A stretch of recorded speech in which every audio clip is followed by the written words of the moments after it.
Hello historians, and welcome to your first podcast. Today's podcast we're going to work on finishing our American Democracy Notes, Unit 1.1. This is a reminder that the objective for today's lesson was students will be able to recall what a democracy is, explain what the U.S. Constitution is, and describe 3 facts about America's government. Please go ahead and find these notes now so that we can complete them. The section of notes we will be completing is titled American Government. If needed, pause your video now to find these notes. Previously, when we started this packet, we introduced the fact that the United States is a democracy, meaning a government where the people have the power. We discussed that this democracy is outlined in the U.S. Constitution, which is the nation's highest law. Let's deep dive a little bit deeper into the American government to understand how it is set up as a democracy. In this democracy, we're going to see that the majority of the people are the ones that are able to make the decisions. These decisions are made through voting. So if the majority of the people are voting, let's say, for example, Donald Trump, then Donald Trump will go ahead and win the presidency in the election. This is a very basic understanding of how democracy works. So if you're familiar with the Electoral College, we'll save that for when you're in 12th grade. But for right now, all you need to know is the majority votes are the votes that win elections and any other major decision. As a result of being a democracy, there are rules in place that we have to follow even if we don't like these rules. As mentioned earlier, those rules can be followed or found in the Constitution. The Constitution was written by the Founding Fathers back in 1787 when they decided to go ahead and revolt against the English. If you're not familiar with the Founding Fathers, we're talking about people like Benjamin Franklin, George Washington, Thomas Jefferson, etc. Here we can see the Founding Fathers located at the Philadelphia Convention Center. During this particular meeting, they were discussing what ideas they wanted to place into the Constitution in order to create the nation of the United States. Here we see a picture of me physically at the Philadelphia Convention. I was lucky enough to visit the state of Pennsylvania a couple years ago. It's pretty cool and crazy to think that this is the actual building back in the 1700s where our Constitution was written, essentially creating our nation. If you wait in line long enough, you'll get to go inside the Philadelphia Convention, and this is me inside the Philadelphia Convention. I always have students ask me, "Miss, are those the actual chairs and the actual linens and the actual tables that the Founding Fathers sat in?" Sadly, no, but this is the same exact room where for many, many, many months the Founding Fathers debated what exactly they wanted to put into the Constitution. Now, within the Constitution, the Founding Fathers decided to create and explicitly describe an idea called separation of powers. Make sure that you're annotating the title powers on the top of your handout. They decided to create this idea of separation of powers because they knew that it was a bad idea to give one person in government all of the power. And they knew this was a bad idea because they looked back to the Roman democracy. The Romans had tried in the past to give one person or one group all of the power. For example, the power to write the laws, the power to run the court system, the power to run the nation, and the Romans quickly found that this usually led to a dictatorship. Remember that the word dictator has the word dick in it. So a dictator is a leader who is not a nice person. Literally, they are a dick. Because the Romans found quickly that giving all of the power to one person was a bad idea, the Romans very quickly, if you remember back in the Unit 1.3 notes, they very quickly decided to divide power amongst their rulers and amongst their government. Now, here in the United States, we have divided our power into 3 different sections, which is why we have 3 different branches. The Romans had only divided it into 2 branches, but that's something that you can go ahead and look over in the Unit 1.3 notes if you've already forgotten the different branches that Rome had. Now, because the Founding Fathers of the United States divided our nation's power into 3 different branches, we're going to see that one branch, the legislative branch, is the branch that has the power to make the laws. You'll see that our judicial branch is the branch that has the power to review the laws and to decide if laws are fair, if laws are constitutional, meaning if they follow the Constitution, and also the power to decide the innocence or guilt of people within our court systems. The final branch is our executive branch, and this is the branch which is able to enforce the laws. Now, because we feared, and because the Romans feared, that giving all of the power to one group or person would cause a dictatorship, or basically cause a tyrant, we're going to see that separation of powers is a key principle and idea within most democracies that ensures that rulers who are elected to power are not abusing or overstepping their power. Go ahead and take a minute to review the rest of the information and copy the information down in your notes. If needed, feel free to pause the video.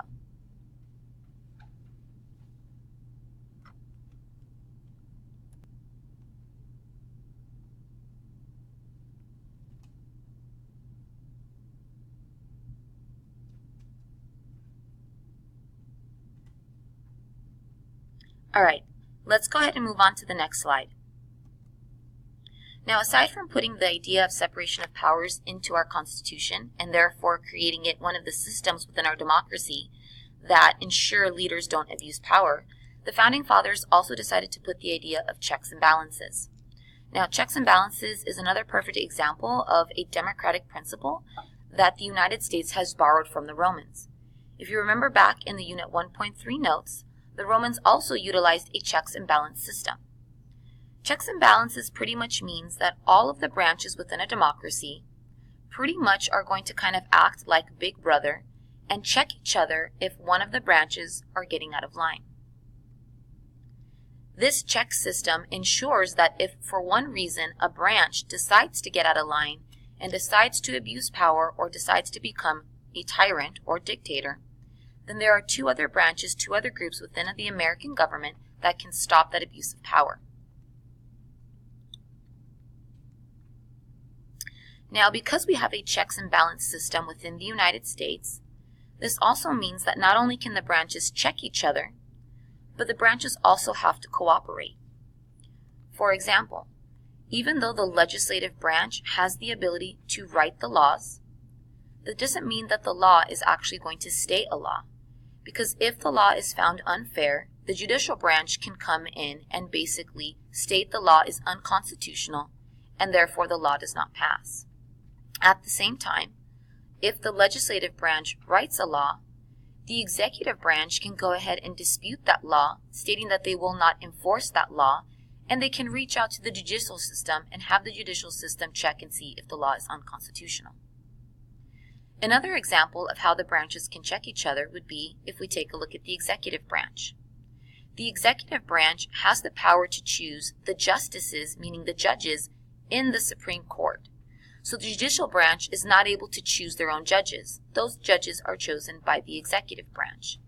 However, just because a justice is chosen by the executive branch doesn't mean that the president is going to get his way in choosing the judges he wants in the court system. Because any judge chosen for the Supreme Court has to be approved by the legislative branch's senators. And so if the president is choosing justices that the legislative branch does not agree with, the legislative branch can refuse to allow the executive branch to insert those justices into the Supreme Court system. It's important to note that because of separation of power and because of the checks and balance system, no one branch alone can run the nation. A lot of students have a huge misconception that the president in the executive branch pretty much has all of the power to do whatever he or she wants. This is not true, even though it may sometimes seem this way. The president is often stopped and is often placed in check, not only by the legislative branch and judicial branch, but also by Americans who know their constitutional rights and therefore follow the processes to stop abuse of power. I now would like you to go ahead and stop the podcast. You're going to watch a short rap music video called Who's Got the Power? And this funny rap video is going to basically show you all of the different ways that the three branches have to share power, have to check each other, and basically have to cooperate when it comes to fairly running the democracy. As you're watching the rap video, there's nothing you need to do, but pay close attention to some of the checks and balances, meaning some of the things that certain branches cannot do, and some of the things that only certain branches can do. Go ahead and pause the podcast now to play the video. Once you're done with the video, come back to the podcast so we can analyze one last slide of notes.